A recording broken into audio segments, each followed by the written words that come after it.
जय गुरुदेव। चौथा ब्राह्मण।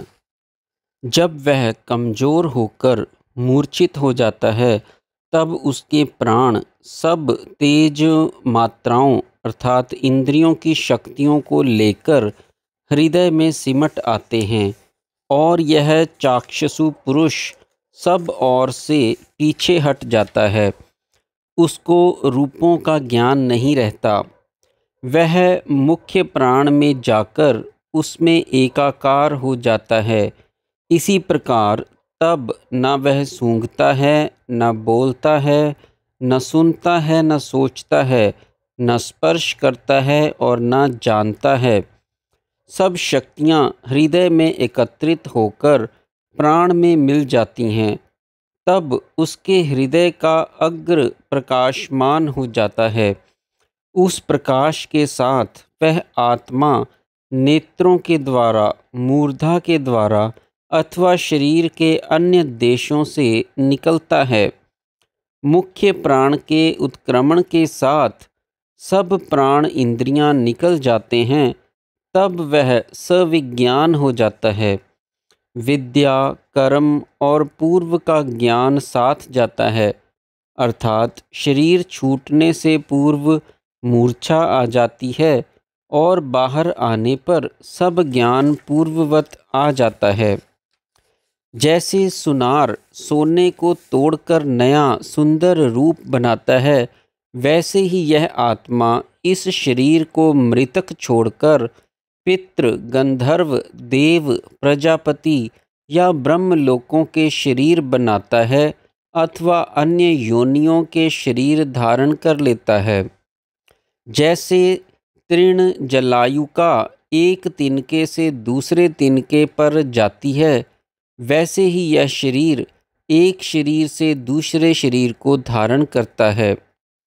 यह आत्मा जो ब्रह्म है, विज्ञानमय, मनोमय, चक्षु, श्रोत्र आदिमय, पृथ्वीमय, आपोमय, वायुमय, आकाशमय, तेजोमय, अतेजोमय, काममय, अकाममय, क्रोधमय, अक्रोधमय, धर्म, अधर्ममय, जैसे यहाँ था वैसे ही आकार और आचरण वाला वहाँ रहता है। साधु साधु होता है, पुण्य कर्मों से पुण्यात्मा और पाप कर्मों से पापी होता है। इसीलिए कहते हैं अंत मता सो गता। जैसी कामनाएं, श्रद्धा, बुद्धि और कर्म होते हैं, वैसा ही भावी जन्म बनता है और वहाँ वैसे ही कर्म करता है। परंतु जो अकाम, निष्काम, आप्तकाम अथवा आत्मकाम होता है, उसके प्राण उत्क्रमण नहीं करते। वह ब्रह्म स्वरूप होकर ब्रह्म को प्राप्त हो जाता है। जैसे सांप वाल्मीकि के बिल में कैंचुली त्याग कर चला जाता है, वैसे ही शरीर पड़ा रहता है। आत्मा शरीर रहित है, अमृत है। प्राण ब्रह्म ही है और वह तेज स्वरूप है। यह सुनकर राजा ने कहा, भगवान, मैं आपको 1000 गायें देता हूँ। याज्ञवल्क्य ने कहा, वह मोक्ष मार्ग अति सूक्ष्म है, पुरातन काल से चला आ रहा है। मुझे वह मार्ग स्पर्श किए हुए है और मैंने उसे जाना है। उससे ब्रह्मवेता बुद्धिमान लोक इस लोक से मुक्त होकर ऊपर स्वर्ग लोक को प्राप्त करते हैं। कहते हैं कि शुक्ल, नील, पिंगल, हरे और लाल रंग के नाड़ियों के रास्ते हैं, परंतु यह रास्ता ब्रह्म द्वार अनुभूत एवं जाना हुआ है। इससे ब्रह्मवित् जो पुण्यकृत और तेजस है वही जा सकता है। जो अविद्या की उपासना करते हैं वे अंधतम में प्रवेश करते हैं, और जो विद्या में रत रहते हैं वे उनसे भी अधिक अंधकार में हैं। ये अविद्वान मूर्ख जन मरकर इन्हीं लोकों को जाते हैं जो निरानंद और अंधतम से आवृत हैं। यदि आत्मा को जान लें कि मैं वह पुरुष औपनिषद हूँ, तो फिर किस वस्तु की इच्छा से, किस कामना के लिए इस शरीर के ज्वरों से पीड़ित हो, जिससे इस देह की गहराई में धंसा हुआ आत्मा जान लिया गया है और जागृत कर लिया गया है, वही विश्व का बनाने वाला सबका करता है। सब लोक उसी के हैं और वह स्वयं ही लोक है। इस जीवन काल में यहीं रहते हुए ही हमने उसे जान लिया तो जान लिया, और यदि नहीं जाना तो भारी विनाश हो गया, क्योंकि उसके जानने वाले ही अमर हो जाते हैं, दूसरे तो दुखों में ही पड़े रहते हैं। जो उस भूत भव्य के ईश आत्मदेव को शीघ्र जान लेता है, फिर वह निंदित नहीं होता। दिन रात के चक्कर में भरमाने वाला संवत्सर उससे नीचे रह जाता है। उस देव को ज्योतियों की ज्योति कहते हैं और अमृत पदवी मोक्ष उसकी उपासना करती है। उनमें पांच पांच के पंचक महाभूत तन्मात्राएं, कर्म और ज्ञानेंद्रियां और मूल प्रकृति प्रतिष्ठित है।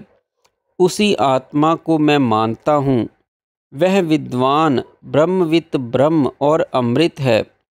उसे प्राण का प्राण, चक्षु का चक्षु, श्रोत्र का श्रोत्र और मन का मन कहा गया है।